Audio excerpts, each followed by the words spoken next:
Wakati mnapita hapa, si ulikuwa na huyu? Si ulikuwa na huyu?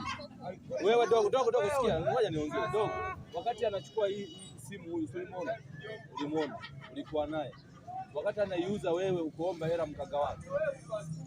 Kumuomba. Ulimuomba kunyima. Kumuomba. Haya, wakati anaiba huyu, wewe kwa nini usingekuja kumshtakia au kumshtakia kwa yoyote hapa? Nasema jamani, hili ni genge. Yule alisafishwa.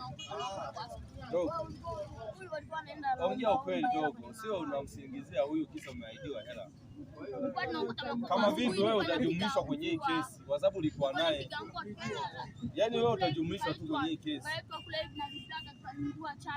Wewe ni mkongwe.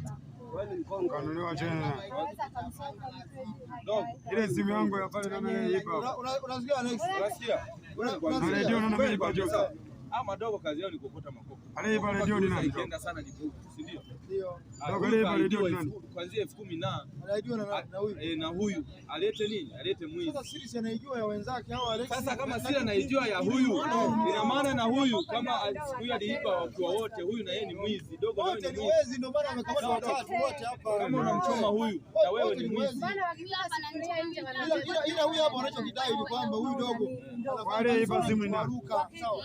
Aliipa simu na maana huyu hata hiyo hakuhusika. Ila wahusika wakubwa ni hao wawili hao.